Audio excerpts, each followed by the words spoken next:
I bring the latest news and information on where agriculture is and where it's going to WHOW Ag listeners several times a day. From tariffs to treaties, from the Board of Trade to the running board on your truck, I cover Central Illinois agriculture every day on the Farm Gate. Hear it all on WHOW's many platforms on the radio or online. Join me, Stu Ellis, for the Farm Gate. Your friend in Central Illinois, WHOW. Top of the morning. Thanks for being with us. I'm your host today, Seth Lawrence. The WHOW Morning Show streams to Facebook and YouTube. It's brought to you by Peterson Insurance, your Pekin Insurance agent in Clinton. Our guests in studio this morning from the Warner Library, Corey Campbell and Samantha Rusk. Samantha, good morning to you. Good morning. And Corey, good morning to you, sir. Morning, Seth. Now, is the summer flying by with Summer Reading Club? Like, can you believe we're already to like July past the 4th? I really can't believe it. No, it's been such an incredible summer so far. We've had probably the best turnout that the library's ever seen for summer reading this year. Our goal for the entire summer was to get 700 people signed up and reading for the summer, and we have already surpassed that and are flying past it. We had just as of yesterday, 726 people. Wow, great. So will you still get more? I mean, because there's a month or so left. Will you still get more kids and families coming in for this? I sure hope so. Yeah. That's a reminder. It's not too late to join the Summer Reading Club, absolutely. right? Now, how do you join? Oh, you can just come on into the library, stop at the front desk if you are signing up for our teen or adult group. And if you're a little one or you're signing up a little one, come on up to the children's floor. And our two children's groups are going to be signing up there. If you're not sure what group to sign up for, you can always stop at any of the desks or stop anyone with a library employee name tag on, and we will point you in the right direction. Sure. So, Corey, tell us about the Summer Reading Club. One, how it's gone so far, you know, what some of the highlights have been, and just how Summer Reading Club is working this year. How about those things? Sure. Well, it's been incredible so far. It's been a whirlwind. I feel like every year I say that, and every year the whirlwind just gets crazier. We have had just a huge amount of people coming in and signing up, as well as people coming in and redeeming those prizes and filling out their raffle tickets to enter for our grand prizes that we draw at the end of the summer. Sure. So really just the highlights have been seeing people come in and being really excited about summer reading every single day. We've had people coming in and moving on the children's floor. Our participation looks a lot different than it does downstairs, and it's very visual.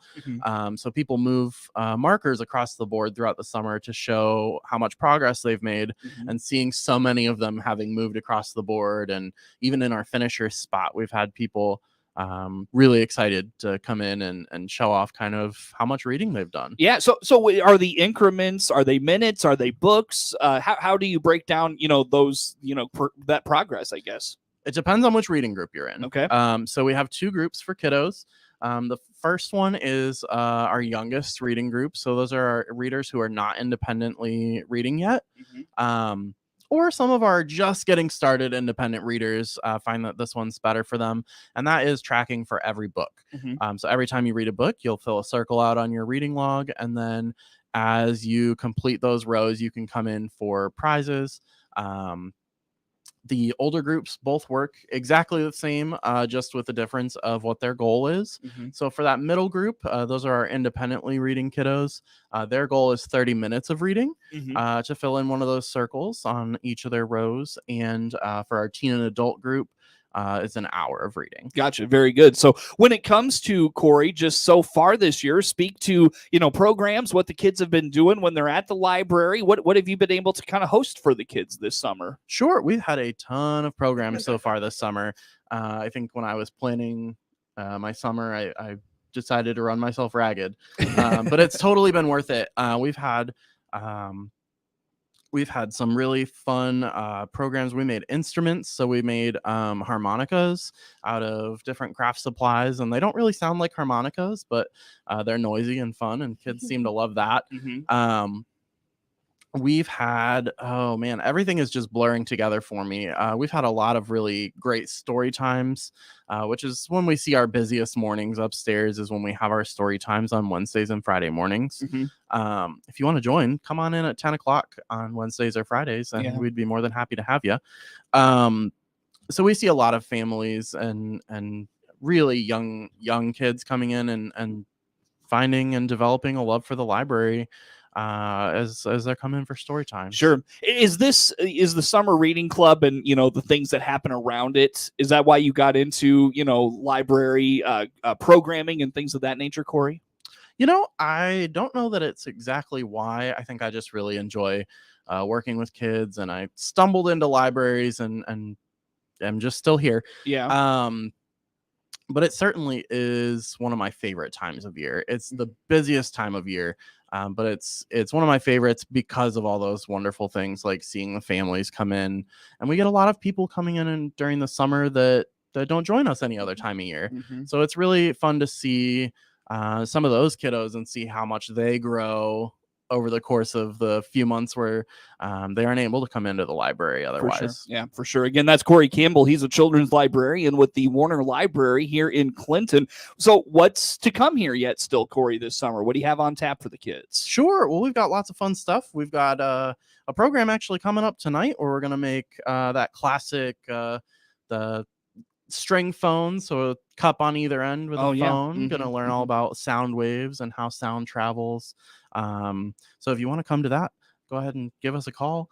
We'll be more than happy to get you signed up and going with that. What time is that tonight? That's at 5:30 tonight. Okay. Very good. We do have, of course, more programs coming up. We've got another instrument making program that we are hosting where the kids can come in and make a tambourine. We've got a program where teens can come in and make a postcard with different colors and scratch to reveal some colors underneath a black canvas. We've, of course, got 4-H coming in toward the end of the month to learn a little bit more about pollinators.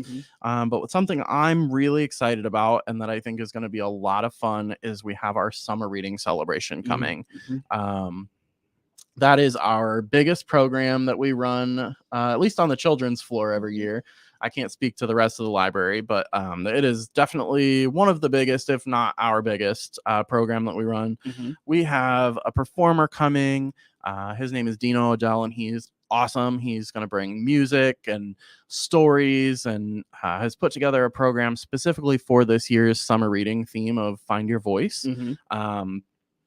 And he's going to bring all sorts of things from around the world that he can share with us. So I'm really, really excited to have him come and perform for all of our families. After this show, we're going to have the Friends of the Library serving a pizza lunch to those who are in attendance. First come, first serve. So make sure you come in and get a good seat while the doors are open before the show. That way you can guarantee you get a good show, good lunch.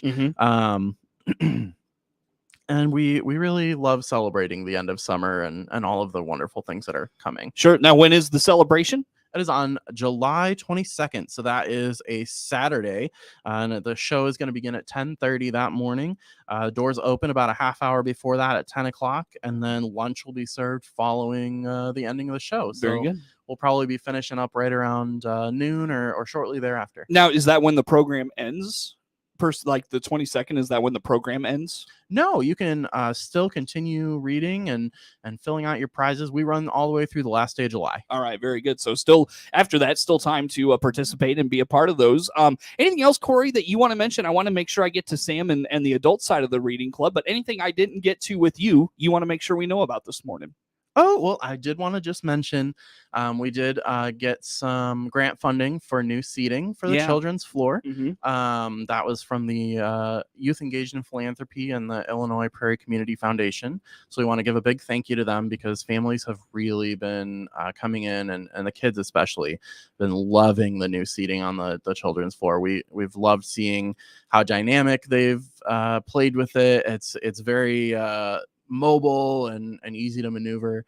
So like what kind of seating is it? Like couches, just like school chairs? What are we talking about here? They're modular seating, so they're kind of they're soft and covered in a nice, easy to clean vinyl. And there are That's 5 key. different pieces of it. They're all in kind of a circular shape with like a half moon cut out of them, Okay. and they form together, and we can shape them into different squiggles and circles and rows, and it's really, really fun. And the kids have come up with a lot of different shapes that we would have never even thought of. Yeah. Is that in enhancing programming and the opportunity for kids upstairs?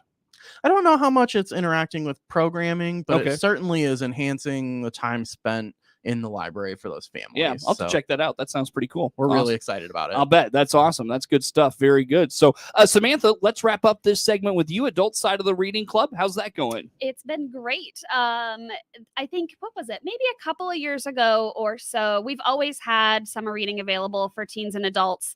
But it used to be something completely separate with a different theme, all on its own.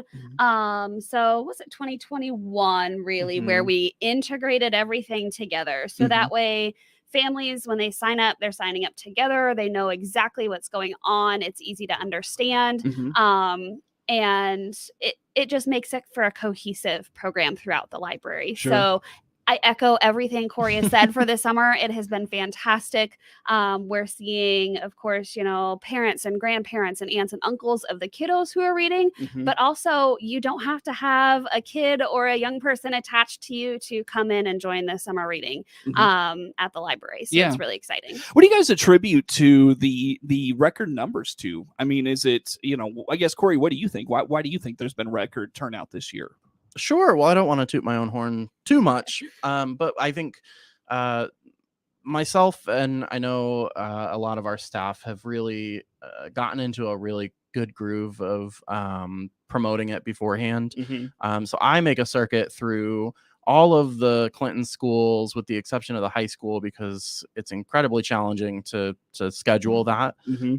But every other school I go to, and I in the case of the younger schools, I go and I do a big assembly and get kids really excited for it. And at the middle school, we go in and I talk to every class, every English class, and just make sure that I'm getting the information to them. And treating them like people that can get excited and can come in. So I think I attribute a lot of the success to just staff working really, really hard to get the word out and to make sure people know what's happening and getting people really excited. Sure. Samantha, any thoughts from you on the record turnouts? Yeah, I think that's part of it. And changing and again, making that cohesive program, I think has really helped, and reaching out into the community. I think there's almost 30 different businesses and organizations and families who have sponsored summer reading, whether that's through donations of time, donations of prizes, or monetary donations to help support this program. So we also see that they're sharing some of this stuff on social media to their customers and their friends and family. So just really making a community-wide effort. And that's really, really awesome to see. Very good. Again, Corey, when can folks get signed up? What's the last date, I guess, to get signed up for Summer Reading Club, and how do they do that? Sure. People can come on in anytime between now and the end of the month to get signed up for summer reading. I recommend that you get in there as soon as you possibly can, just so that you have as much time to read as you can allow yourself. It is not too late. We have people that sign up in the beginning of July and are easily finished by the end of it. All right. You can just come on into the library, talk to a staff member, and we'll get you pointed to the right desk to get you going. That's easy enough. Again, Corey Campbell, Samantha Rusk, Warner Library. We're talking Summer Reading Club, and we've got more with them coming your way on the WHOW Morning Show. WHOW. Scott Baum here from Baum Chevrolet Buick in Clinton. Search our big selection of pre-owned cars and trucks by clicking our icon at DeWittDailyNews.com. Dr. Bradley Grant here from Midstate Eye in Clinton. Protect your eyes from UV rays during outdoor activities with prescription or non-prescription sunglasses. Call us for an appointment by clicking our icon at DeWittDailyNews.com.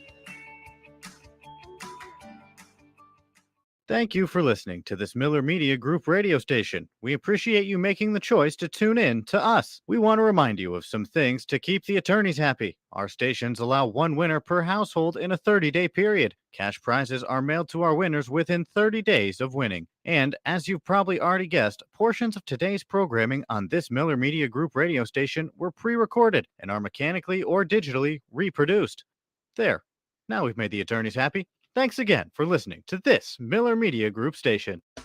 Central Illinois' leading online source for local news, police blotter, for the record information, obituaries, and more is DeWittDailyNews.com. Since 2008, DeWittDailyNews.com has delivered fresh, online content to internet readers. From the City Council, to School Board, to the County Board, and more, DeWittDailyNews.com covers the local news you expect from the area's #1 local news source, and it's all absolutely free. Now you have even more ways to access DeWittDailyNews.com. Whether you're at your desktop, laptop, tablet, iPhone, or smartphone, DeWittDailyNews.com is delivered to all those platforms. That's right. It's even there on your iPhone and smartphone. The same local news, weather, and sports that's on the full-size edition is on your iPhone and smartphone just by going to DeWittDailyNews.com. If you haven't tried it, why don't you? Go to Central Illinois' leading online source for local news, police blotter, for the record information, obituaries, and more on your desktop, laptop, iPhone, or smartphone, DeWittDailyNews.com. Your friend in Central Illinois. WHOW. Once again, a good morning. Thanks for being with us. I'm your host today, Seth Lawrence. The WHOW Morning Show streams to Facebook and YouTube, brought to you by Peterson Insurance, your Pekin Insurance agent in Clinton. Samantha Russ, Corey Campbell with the Warner Library in studio with us this morning.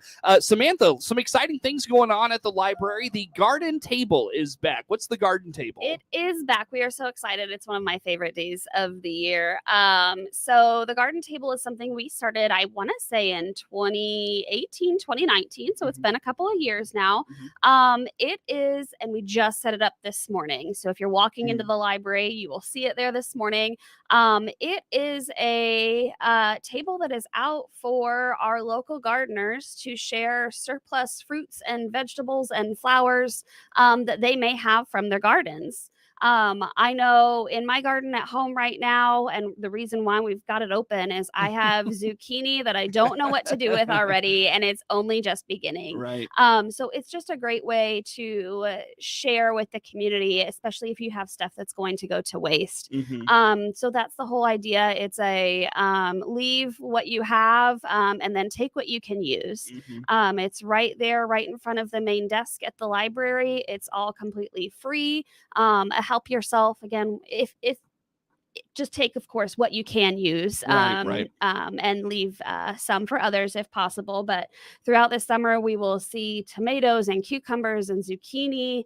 Later in the summer, we have a couple of patrons who will bring in boxes of apples from their apple trees. Oh, wow. And peppers, anything you can think of in those classic gardens. If there's surplus, then it's a great place to share that with people. Now, can we tie this into the seed catalog the library has? Of course. So actually, I've got sitting here in front of me. When you walk up to that table, you'll see what we call our guidelines.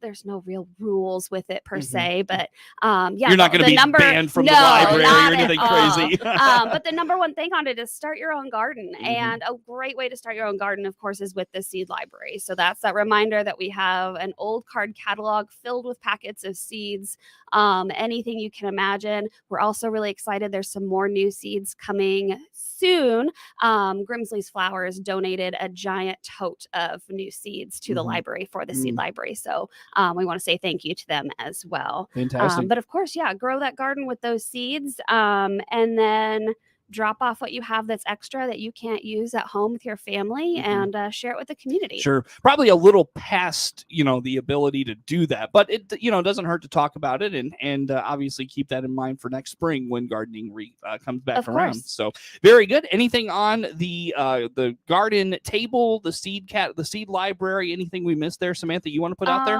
Not right now. We of course still have those monthly gardening webinars that are in partnership with Illinois Extension. So if you're interested, in July, we are doing, I want to say it's either sunflowers or greenhouses here coming up pretty quick. Blooming trees. Oh, blooming trees. Sorry, greenhouses is next week or next month. Sure. But yeah, those are monthly.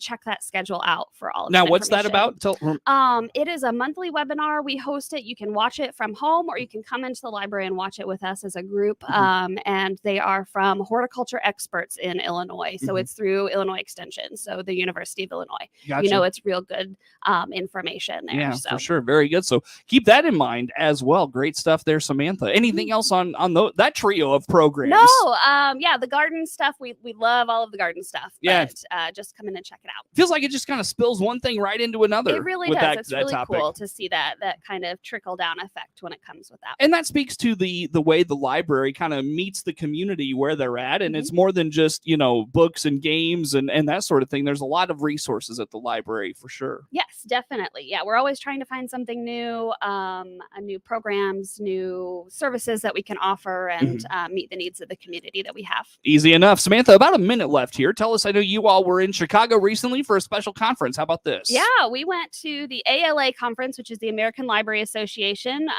We took the train up on June 26th to Chicago and went and visited hundreds and hundreds of library vendors, almost like a giant expo that you would see on TV. We were there, but everything was based in libraries. So got new ideas on new trends, digital services that libraries can offer, programming ideas, looking at some new online technology for like reservations for rooms and programs. Getting a chance to see a lot of books that haven't been released yet and actually flip through them so we can build our book lists for the future. So all sorts of different activities and things to see that we get to bring back to the community here. Yeah, those conferences are like it's just like a bombardment of ideas and you want to do them all at once, you know, and you can't really implement everything as much as you'd like, but it's still fun to get the ideas and get excited about that stuff for sure. Where do folks go to learn about all things Warner Library, Samantha? Of course. So come visit us at 310 North Quincy Street. Give us a call. Typically, our phone number is 217-935-5174. Our first line is down right now. So if you need us, hopefully it's fixed sometime today. But if you need us, call us at 935-2950. Otherwise, you can find us online at vwarner.org. All of that phone information is on there and all of the social media channels. Very good, guys. Thanks for coming out this morning. Corey Campbell, Samantha Rusk, Warner Library. Our guest, Network News is now. WHOW.